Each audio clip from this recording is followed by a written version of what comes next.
Hey, I want to thank you all for joining me today. We've got a great panel of industry associations, and we're going to be talking about what their members are doing during COVID to innovate around, this pandemic that we find ourselves in. I want to welcome Jim McMahon from the Roller Skating Association. Hey, Jim. Bethany Evans from the International Association of Trampoline Parks. Hi, Bethany. Hi. Hi, Bob, thank you. And Frank DeSocio from the Bowling Proprietors, I always struggle with that word, Association of America, or BPAA. So look, let's get right into it. I want to, this has been, elephant in the room. Obviously, everybody's impacted by this. Everybody's impacted in different ways, in different states, with different regulations. And I think the biggest one we're seeing now that's hit us is the capacity constraints that a lot of locations are being put under. What, if anything, have you seen operators do to respond to that, that might be at least helping them get back to some cash flow and to business? Anybody want to take that? Well, so I would say, for bowling, it's somewhat easier, and for that, in the sense of the average bowling center is 1,000 square feet per lane bed.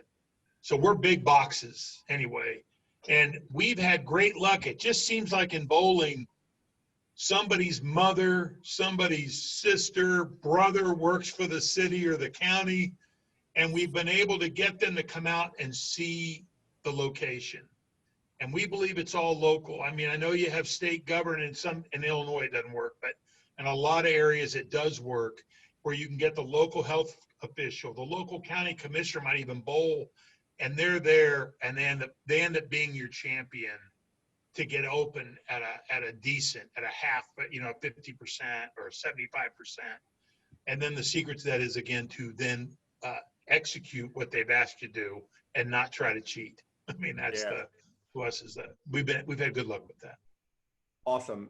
Jim, you were going to jump in there. Yeah, in roller skating, what we've had to do is, we still have 7 states out of the 50 states that are not allowed to open in any capacity. And then we have 34 of our states that are actually in some kind of capacity limit of some sort. So what roller skating did, we adopted real early to private parties. We went into the private party business, and where roller skating is a big footprint, average footprint 23,000 square feet, we went into the private side right away. So if it's a restriction of 50 in that state, then we started bumping private parties all over on Mondays and Tuesdays, and even during prime times on Fridays and Saturdays, where we normally would have session skating going on, we chose to go to the private parties where we could control labor, because we know when we have customers and when we don't. So I guess it'd be like the bowling, having a bowling league. These people are showing up.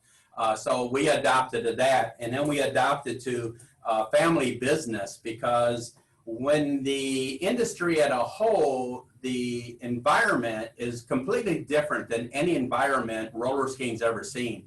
Children and teenagers are, I won't say out of control, but their brains ain't functioning properly.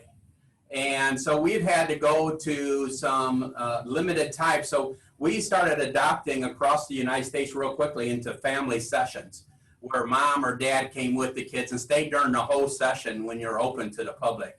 So that has got some cash flow in where the states allow roller skating to be open. We got some income coming in, and it's controlled income, because as we know, labor kills us when we're sitting around and only getting a small crowd. So that's what roller skating has done to kind of get by this pandemic. And we see that happening probably up between now and the election, unfortunately. Do you see, before we get to you, Bethany, do you guys see these things sticking, like the notion of private parties during off times? Like, is there a model there that works actually, like on a Monday afternoon or a Tuesday afternoon? And is that any of these things going to stick, do you think? Well, I think what's happening really is we're doing private parties during prime time, which we never would have ever done in the past. So that's what the pandemic has changed, is doing private parties during prime time, especially when you're limited. So I hope and pray that it doesn't stick, because this model does not make a profit, for It's sure. not sustainable. Got it. Yeah. Bethany, what are you guys seeing? Yeah, right. We're a little different than Jim and Frank with their respective organizations. We're a little more, kids are getting in there, they're jumping, they're getting, really exerted with their energy and playing interactive games like dodgeball and jumping with basketballs and whatnot.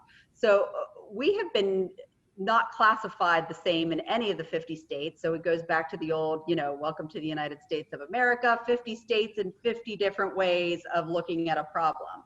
And as the gentlemen have both pointed out, we've gotten to the point where we're looking at things even broken down onto the local levels, dealing with county commissioners and even mayors of towns and areas.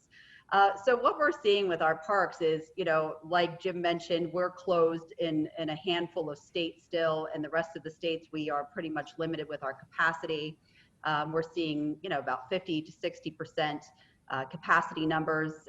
With that, we are also looking at those private party models where we have people coming in, and let's face it, everybody loves a deal and everybody loves exclusivity, right? They love that they can have the whole park, but that is not sustainable from a revenue perspective by any stretch of the imagination. So if that particular model does stick moving forward, I hope we can see those price points going up for the exclusivity of those private parties.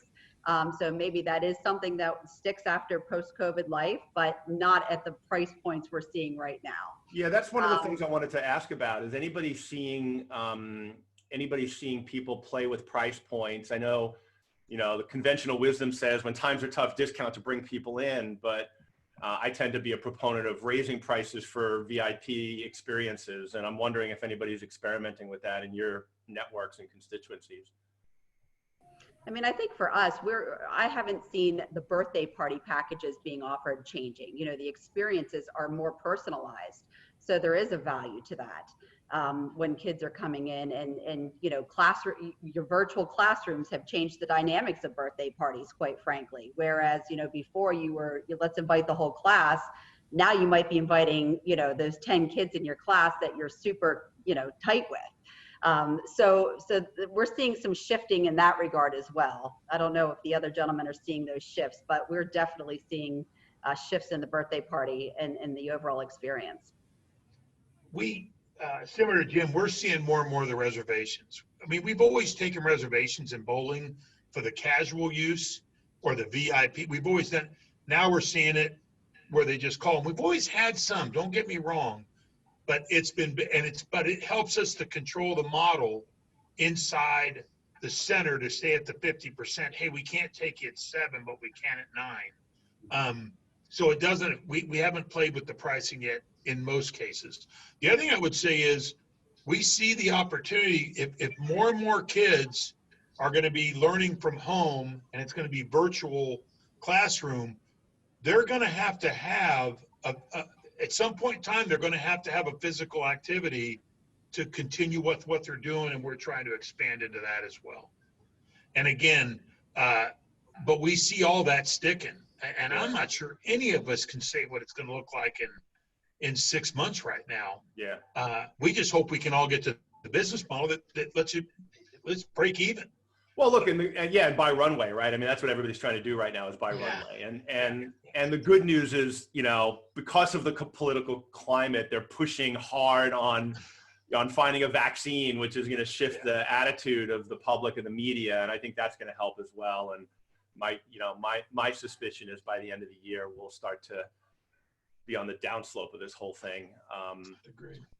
What about, on the reservation thing, is anybody adopting like new technology to be able to manage reservations and to make it easier for people to reserve, lanes or Bethany within the trampoline parks? You've got different zones. Like, is anybody playing around with exclusive use of the zones and then rotating groups around the zone so you could have more than one party or group at a time? Yeah, we've seen a lot of brands do it very well in terms of the social distancing and how they orchestrate their layout and just changing the overall process. in which you come in and you know, encouraging, really pushing the, you know, the contactless experience when you come through the doors, and then having kids shift through the process and through the parks. But as far as, you know, actual technical changes to their infrastructure, no. But we are seeing changes being met to adhere to social distancing. And quite frankly, social distancing was written into our standard when we first initiated the ASTM, because we do require jumpers to be 6 feet apart. So that is definitely something that we've always advocated for, regardless of COVID or not. Awesome. So Frank, you know, because you were talking about reservations, I know, you know, the trampoline parks have generally been on a, you know, most of them are on a time-based model, right? Where you go in and you are there for an hour, hour and a half, or 2 hours. And you guys have been on a similar thing as well. And I guess skating, all of you guys are really on a time-based model, right? How's that changed? I look forward to hearing what Jim says on that time base. I mean, ours, you know, a lot of people might want to bowl for 2 hours, but they're halfway through the game, so they end up extending for 2.5 hours. On the reservation side, we've had growth in the use of phone apps and some website apps, a lot of website apps that let you book your birthday party at 10:30 at night, do all the add-ons. I'd say growth, but not explosion. So we're still in our infancy as trying to get it done. It's usually a newer center that's been updated, but we're still an average of 2 hours and 40 minutes per stay. I wish I could tell you if that has grown since COVID. Yeah. But people do end up staying a little longer. They just do, because they want to finish the game, or if they're lucky enough, then they slide into the game room. So we keep them in the building longer. I also think there's less places for them to go, not to pick on it, but it's what it is. Yeah. And I don't know if Jim has seen that or not. Well, basically, we're really ahead of the game when it came to reservations. Most of our roller rinks have been online birthday parties for the last 3 or 4 years, and getting the tweaks and stuff out. So almost 80% of our birthday parties are booked online at most of our facilities. But we have seen during COVID, we're really reducing the out session time. So Frank's doing the same, you know, we're almost like bowling then, where normally skating would be open from 7 to 11 on a Friday night. Now skating is all done by 9. And then we're doing adult skating after 9, because the adult skaters are not shy when it comes to any kind of pandemic. They're coming out in big crowds. They'll skate and they'll have a great time. And so he's really switched from the teen business, non-existent, to private birthday parties and stuff during schedule time, and then bringing more adult sessions in who basically are going to drive 100 miles to go roller skate now. Wow. Where they would never do that pre-pandemic. So there's an opportunity. Can I ask Jim a question real quick on that? Yeah, Frank, you can moderate. I'll go get coffee. No. But Jim, no, really. Cheers. Okay, you got I don't take it personally. Jim, do you guys serve liquor? Do you serve liquor in your locations, like beer? Yeah, 10% of our locations serve alcohol, and that's it. Gotcha. Okay. Public estate, I'll take a question from you any day, because you helped us save so much money on our music license. Remember back a couple years back when you helped me? Oh, wow, that's right. I forgot. Good. You saved so much money for roller skating nationwide, working together as a team with the music license. So anything Frank wants, I'm all in. Well, we're glad it worked. But thanks for the info on the alcohol serve. That's good. Yeah, and it's growing. It's growing almost nationwide, because what's happened is the adult skaters are starting to skate. And if you look at all the music videos that are happening, you can hardly turn on a musical video without seeing roller skating in the video. Wow. I mean, almost every commercial has a roller skater in it. Some of the commercials we maybe wish roller skating weren't in, but yeah, you can't hardly turn your TV on without seeing a roller skating commercial that is not put on by us by no means, but by, Nationwide has a commercial. They all have commercials now. So the adult skating is coming back. You know, that's a really interesting, because I think all of you guys are in this trend of shifting your business towards, to meet up with a different demographic and changing consumer needs, right? And so, I know Bethany, a lot of the trampoline parks are moving to parkour, courses and in getting, millennials in there in real active. What's happening? Let's stay with that trend for a minute. What's happening in your space around getting older jumpers in to drive the business? Well, older jumpers always present their own challenge at a trampoline park in one way or the other.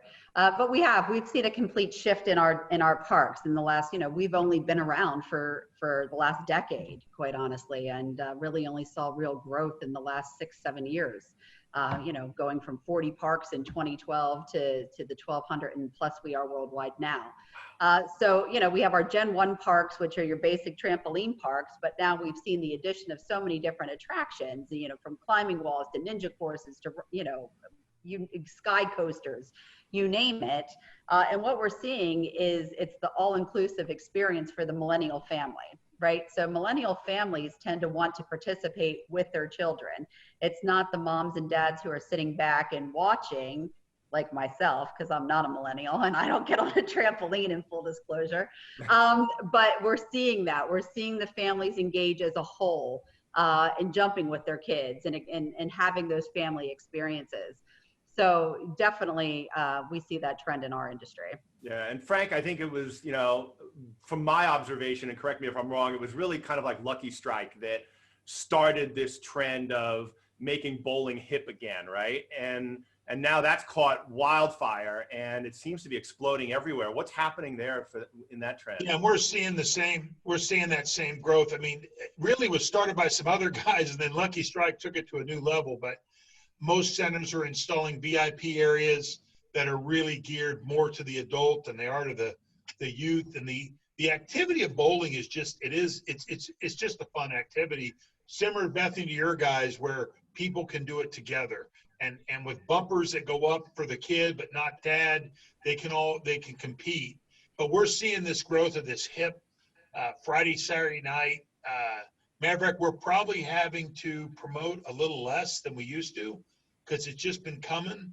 And then we're seeing, I tell you what's crazy is we're seeing this growth during the week of colleges wanting to get out and just go do something. And so they can still come, they can get out. Sometimes it's fraternity and sorority parties, whatever all that looks like, we're seeing some nice growth with that. And I call it organic growth because it's not like we all ran out to go do it. It's started to evolve now. Guys have started jumping on the bandwagon. And look, and this is where trade associations are so critical because, you're able to see what's happening here and what's happening here and get that information. Yes. That's what we're trying to hear, and get it out to the market. And so people can say, wow, because there might be somebody out there that doesn't realize that colleges are doing that and they're in a college market. And they're like, how can we grow that business? So if you guys aren't involved in your trade associations, man, I want you to show up and do it because it's good for you and it's good for the community. So Jim, what's happening in your space? So now I was surprised to say that you're seeing more adult. I'm surprised and not surprised because it's obviously a trend everywhere. What's happening there, and what can skating centers do to drive that business? Or is anybody like grabbed onto that and really focusing on how to drive the adult participation? It's kind of hard to drive when you're in, like I said, 30 some of our states are limited in capacity. So, driving is not any good right now. I mean, it's not like you can just want to skate capacity every night because in very few states can you even skate at any kind of capacity. Most of them are 50% or less. A majority going less than 50%. So the motivation is almost like Frank said. There's a little promoting going on now because you're promoting to apologize for that. That should never happen. To a full crowd. So since you're apologizing to a full crowd, whether you're 20%, 50% or whatever, you're skating the much you can. So promoting wise, we're kind of like Frank right now. We're not out there promoting heavily, but because of social media, you can use the social media for basically less cost than anything and get you to where you want to be right now. So social media, I would say, would be the number one.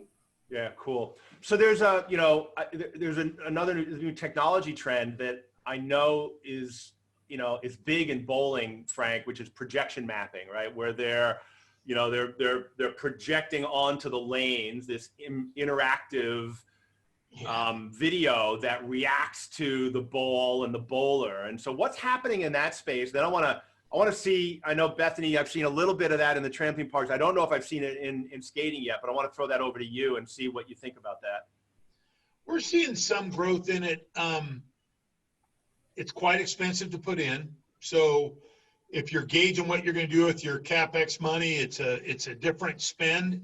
It's definitely interesting. I'm probably on my side, on the association side, I'm probably more interested that they're using it to train for coaching. They're using it to hit a spot on the lane. And for me, I've got a little bit more excitement for that. And we've had this thing different than maybe you guys, but the other two, we've already had this thing where the lanes are now not wood lookalikes. Now they're brown lanes, and we've got red lanes, and we've got black lanes in centers that aren't doing traditional league bowling. And so we're seeing some of that growth. And I take it back. I'll show my age. When you saw that growth on the felt on the barroom tables and bars where Jack Daniels was on almost something like that we've been seeing. And boy, I got to tell you, when I think of roller skating and I think of trampolines, you got to believe that's coming somewhere, I would think, but I throw that out. But we've seen a little bit. It's out there. It's coming. It'll continually grow. What about you, Bethany? What's happening in your space there? Anything? Well, obviously we've had the VR component going on in trampoline parks for the last several years now. A lot of interactive games where, you're jumping on trampolines and playing the game at the same time. So we see a lot of that in our space that's become popular, not only here in the States, but in the international market as well. And Jim, what about skate? Has anybody taken projection mapping into the skating space yet? Not really, because we still rely on good skating music to fulfill the fun and the excitement. The rise and fall when you're skating, your hair going back with the wind blowing. So we still use that. We have the projected videos, where we can download all the videos now, the music playing and stuff. But yeah, I'm a little jealous with Frank. I don't see how we can get to the explosion when you get a strike and and the whole thing explodes like fireworks. So I'm just a little jealous with Frank. I went and saw Fast and Furious live, which was at the O2 Arena in London a couple of years ago. And what they had was they had stunt car drivers in real cars on a slick track in the O2 Arena. And they had projection mapping onto the cars and onto the surface of the track. And it was tracking the cars and changing the colors and explosions and stuff like that. I could see that applied to skaters, where all of a sudden, based on how people are skating on the floor, it goes to the music and it changes what's happening and turns the skating rink into a nightclub. And especially as you start looking at more, food and beverage and liquor sales and adult crowds, I'm going to predict right here that that's going to be a trend that's going to change the skating industry and make it more modern and more relevant to a millennial audience. And if anybody wants to be the first to do that, drop me an email at vrbob@bobcooney.com. I'll point you in the right direction, because I'd love to see that happen. I wrote it down. I wrote your prediction down. Oh, now I'm going to have to make it happen.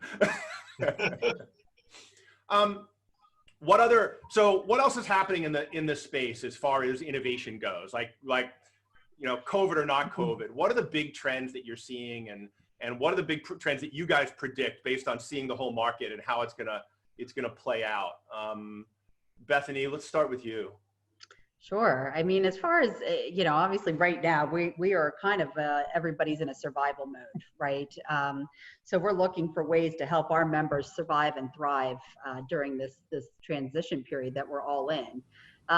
Things that we as an association are looking to do, we are actually getting ready to launch a campaign, an association-wide campaign called Let's Get Jumping, to encourage people to get out to trampoline parks. It's a campaign that offers several prongs. So it's the safety and helping kids understand how to jump safely, health benefits of the activity, And then a third part that we have recently decided to introduce in light of all of this virtual learning is a STEM aspect. So science, technology, engineering, and math. So we will be rolling out a partnership with a STEM program that will then, bring kids and families into the park to learn the mechanics of the trampoline. So what are the effects of double bouncing? What are the mechanisms that make the trampoline go? And just give a little bit of opportunity for some education there for science and the engineered minded, and, also give mom a break from being maybe a full-time teacher, caretaker, mom, wife, whoever, Yeah. and give them a break to bring That's them into amazing. I think STEM's a massive trend within location-based entertainment, and obviously physics is a big part of trampolining and bowling. Frank, what's roller happening in your skating, space? And are you seeing any STEM everything. programs emerge, or is that an opportunity? We haven't touched the STEMs piece, but we've been doing bowling in lower schools for a very long time, where we make the kids add up the scores, so you cover some mathematics, even though it comes out of the phys ed department, and we still do very well. It'll be funny to see what happens with that after they go back to school, if they're still going to want to transport kids some. It'll be interesting. I also believe that, and I think it works for all three of our industries. I do believe the world's going to cocoon. I believe people are going to cocoon. They're going to want to spend more time with family and what I call extended family. And I think that's in the wheelhouse of the three of us sitting on this call. And we all have to be prepared to how to handle it when it starts to come. And I think it will, because I do think, and I think we saw a little of this after 9/11. I think people want to spend time with family and friends together, but close friends.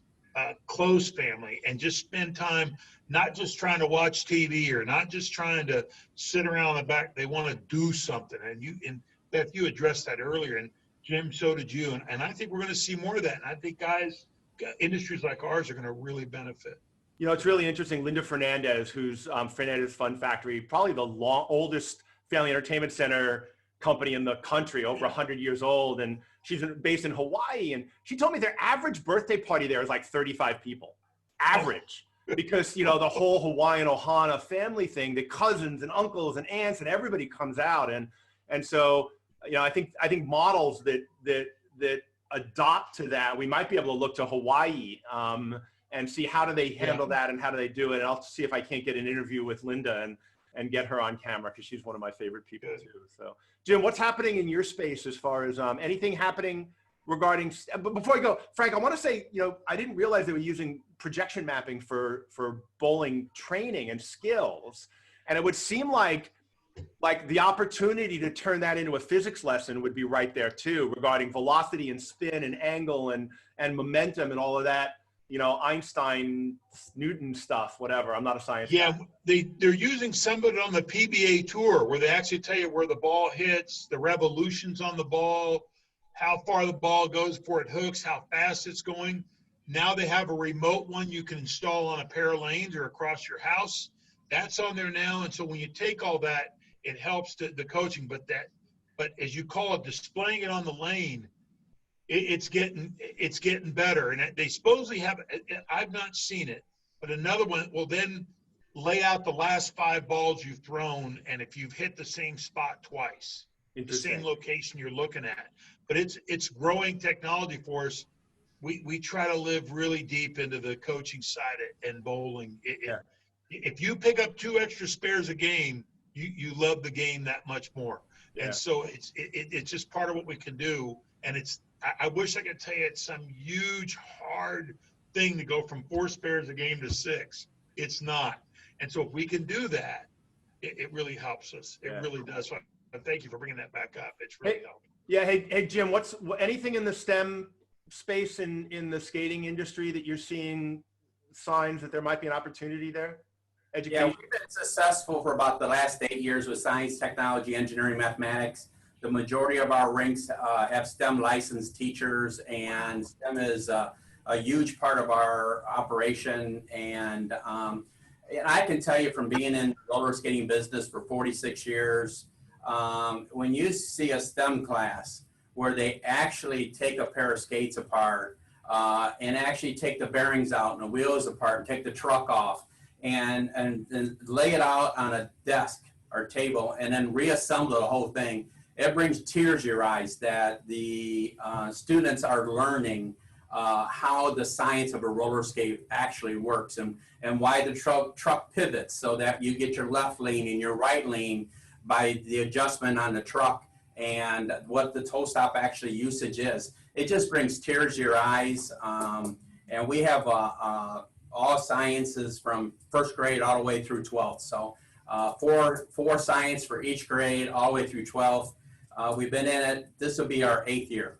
That's fascinating. Like I wouldn't have thought of and it's so obvious hearing you say it, which is why we do these programs, because sometimes the obvious thing isn't obvious. And so, you know, the thing I would challenge everybody watching this is look inside of your business and what's inside your business that you could tear apart and teach kids about and turn it into a STEM program. I guarantee you every single person that's watching this has that opportunity. And I think it's such a growing part of the industry. And I think we can just stay relevant that way. And then it's easier to reach out to school groups and get the schools involved. And like you said, the homeschooling of parents, and is that going to continue? And there's so much unknown, but these threads of things that are emerging now, I think are going to change the business. Last word, anything else that's that you guys are actually excited about that you're seeing that you think is going to, you know, once we get through this, because I think we're all here because we believe we're going to get through this, on the other side of it, what's exciting for you guys that you think is going to be a new trend that maybe came out of this or maybe is accelerated by the pandemic? Well, I'll start out with roller skating. We're excited that we adopted what we call e-learning, which is in communities where schools are not opening. We've opened our facilities from early in the morning to early evening so that mom or dad can drop off the kids. They have their own laptops. They come in. They have so much time for education, and we make sure they're on their class time when the teacher says they're supposed to be there. And then we have recreation time, like we're basically becoming a gymnasium. Now we can go skate for a while and get some exercise, and then we put them back in. And we all have fantastic snack bars and restaurants in our facilities, so we're able to feed them the breakfast and the lunch. And the adoption of those rinks that are doing that is just amazing. And it's not a daycare. It's actually more of a session type. Come to the roller rink from X amount in the morning to X in the afternoon, pay this much money per day, and it's working out fabulously in the states where they're not going back to the classroom. And so this is a way for them to get out of the house. Mom and dad have space if they're working from home, especially. We know that's a challenge. And so what, are they they're setting up like desks or like tables that are 6 foot apart. So the child then is, if they're a 5th grader, 6th grader, then they're actually getting their class from their teacher via internet, and we provide the internet. They have to bring their own computers, but they sit there, and we just feel the need where even where the rinks can't be open, we feel the need for the education side, and we're pushing that bubble that says, hey, you know, we're going to skate for recreation between classes. So we're just pushing that bubble. But today, in today's society, and I have a 22-year background in politics, and I can tell you, today's society, no one ever thought they would have to worry about government shutting your business down if you didn't commit a violation of law. Nobody ever thought that. So for anybody who doesn't push the bubble right now, this is when you got to push as a small business. You can't sit back and go broke. Yeah. So whatever it takes to make your facility survive through this pandemic, we're in 100% support of anyone in our association that comes up and wants to step up and push that bubble as far as they can. Yeah. We're 100% supportive. Awesome. Frank, what about you? You know, I wish we were sexier than just saying the activity of bowling is what people enjoy for us. And I do think there is this, when we all come out of this, people are going to want to participate more. But again, that could be a number of sports. So we've got our work to do there. And we're in a little bit different because we're down to, I think, 3 states that aren't open at all in bowling. And so we are seeing people come back, but we are seeing them come back as a family. And that's kind of what I said earlier, in the sense that people are going to cocoon. But I think all of us need to be prepared, all businesses that are in the recreation side, that people are going to come back and will want. I do think they'll have a higher expectation after they get back, because maybe they've been cooped up, and we're all getting a little bit of a gift right now, because if you can get enough people to work, but when it comes back hard, like you asked, I think it's going to come back strong for all of us, and we need to be prepared for that. And that's what we're pushing to our members. And again, for us, it's all local. Whether it's the 8-laner in the town of 2,000 people or the 60-laner in Chicago, it's going to come back. It's going to come back strong, and we need to prepare locally to it. Yeah, I will tell you that in the markets that have opened, I've been spending a lot of time locked down here in Melbourne, Australia, and outside of Melbourne, Australia is pretty much open. New Zealand's open, Western Australia's open, and the operators that I'm talking to are all seeing, between 90 and 120% of last year's sales. So there's pent up demand. And when we can get open and people feel, and everyone feels safe, not just half the country feels safe and half the country being scared, right? When everyone feels safe, then I think we're going to have a record year for the industry. And I think you're right. It's just a function of holding on until then. I agree. Bethany? That's the best news we could ever ask for, quite honestly. But I wish we had something a little more, glamorous to report on that we're working on. But we've been really putting forth a lot of effort to build behind the scenes to raise the standards for our industry. So we're working on creating some additional resources, education, training, creating an overall inspection program for our parks. Just to as an industry, I mean, obviously we're in an industry, we are extremely high risk. We are a high risk sector over here. So for us, it's creating opportunities with optimal safety at the forefront of our agenda. So that's a lot of what we're spending our time on, and hoping as a result we emerge and raise industry standards as a whole. Yeah. Last thing, trade shows. Bethany, I know you're doing a virtual event the end of November. Talk about that real quick. Yeah, real quick. We're just November 10th. It's a one-day event, a virtual trade show. We did not want to recreate a 3-day event and put it online. We wanted to, do a condensed version and give everybody the direct resources they need. So every session that will be presented will be targeted towards what we need to be focusing on now in the next 6 months to get through this. Yeah. So again, great opportunity to be involved with the industry. Yeah. Now, Frank, you guys had pulled a controversial move that wound up being a fart in a spacesuit, as they say. Nobody actually cares about it. Of the July 4th meeting in Colorado. What's on the agenda for you guys? Well, as you know, we canceled that, which it happened, whatever happened. But we were going to try to have an East Coast show, and we've got a lot of our people that will drive, but we're not going to do it. We just canceled a couple days ago per the hotel. Our next show is due in midwinter, which will be in Palm Springs in January, mid-January. I can't lie to you, we're going to take that to the very end. Yeah. And it's not a huge trade show. It's more tabletop, but we'll still have 60, 70 exhibitors, but it's more tabletop. We'll hang that pup out to the end. We have a lot of states that are meeting, and yeah, some of them are doing it on Zoom, but we've had at least 10 states, if not 12, that have actually got together in a room and social distance and, came in for the day and had a little lunch.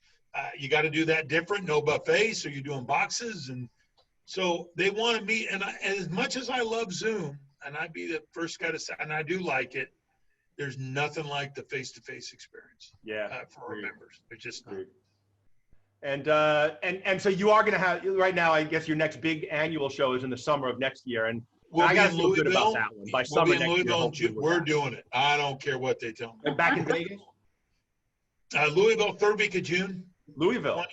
Yeah, Louisville, Kentucky. Oh, we're doing a bourbon tour? Well, we've got a bunch. There's 7 craft bourbon shops in downtown Louisville. I will be there. Yeah, it'll be a good. We're excited, and it's a great. What we like about that, for us, it's a great driver. We've got we've got 40% of our members could realistically drive in less than a day. Yeah, and I will tell you, if you haven't been to the BPAA, the Bowling Bowl Expo, I guess it's called, it's become the summer FEC show. It really has. Yeah, I think, Jim, you've been, haven't you? Yeah, Anthony, have you been? yeah, I I'm tried. not, but I'm always up for a trip to Louisville. It's a Yeah, great come city. as my guest. Remind me, come as my guest. It's a I fun would show. love to. I'd love to. We were to be in Vegas this year for the first time. Yeah. And unfortunately, we'll be in Vegas in 2021, and we will hopefully resume our European shows in April of 2021. We rented, they still run Thursday night racing at Churchill Downs. Fun. So I rented it's called $1 Million Row, and it's a big place during Kentucky Derby. But being it's just Thursday night racing, we've rented that entire for our big Thursday night closing event. So look at the betting horse, have some fun, eat too much. Hopefully Oh my God. I can't wait. I haven't been so excited about a live trade show in a decade. Listen, so am I. That's So gonna are my be- vendors. Yeah, I bet. They're I ready bet. to go. So Jim, what about you guys? I know the RSA typically has been in March, I think, right? Usually it's in the end of April, first week of May. In May, okay. And Yeah, that one we postponed to the end of August. And we were supposed to be at the Tropicana and in Vegas, and then the Tropicana decided not to open. So that one got postponed. So we're actually doing a hybrid the same time as AMA is doing theirs. September 15th and 16th, we're doing a right hybrid. now. Yeah, right. Yeah, so I'll be talking at both at the same time, which would be fun. Yeah, we're doing a hybrid version there, and our annual meeting is in Reno the first week of May, and then we have our summer expo in Clearwater, Florida, the last week of August. So it's all good, but I'm like Frank, if virtual, and I know you're in the virtual world, so I'm not saying this meanly wise, but if it all ends up virtual, you're not going to have that information. So when you sit and listen to a speaker, and then you walk out in the hallway and you get 4 or 5 great ideas that just paid for your whole trip, those you don't get on Zoom. I'm sorry, Yeah. you just can't get it. And sitting with lunch with people and dinner with people, I'm like Frank, I'm afraid that Zoom's going to take over this idea of why make everybody come out when we all go on video. Video, we're not going to make the money we do when you come to a live show. Yeah, I agree with you, though. There are some technologies coming that's going to allow for better ad hoc meetings around these video conferences, and we'll talk about that more later. So, but I'm with you guys. I miss that phase. All my friends are in this industry. I've been in 35 years. Like, the only time I see them is at trade shows, and so I really miss that. I think we all do. And we're all looking forward to getting back to business, back to hugs instead of virtual fist bumps. Yeah. and we know that's going to happen. And I think 2021 is going to be a great year for all of us. So We're glad we can throw these away. yeah, word. Yes. I hear you. To your point though, Jim, with the virtual, and you're 100% right on the revenues. And obviously we all rely on trade shows and conferences as a big revenue source for us. But I think moving forward, we look at ways on how we can reach audiences who can't join us in person and use this as a platform to reach more people and, hopefully increase revenues in that way at some point. Yeah, cool.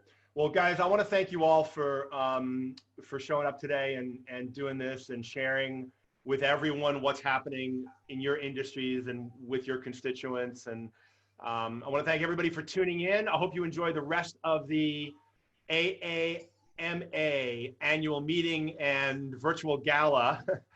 and I look forward to seeing all of you guys in person soon. So I'm Bob Cooney. Thanks for putting this together. It's been fun. My absolute pleasure, guys. Really, I love talking to people, and you guys have been a thrill to chat with. And I love the ideas, even in tough times. All the stuff that's happening. There's always threads of good. What is it? Every dark cloud, right? Absolutely. All right, guys. Have a great day. Thanks, guys. Thank you. Appreciate it. Thank you, guys.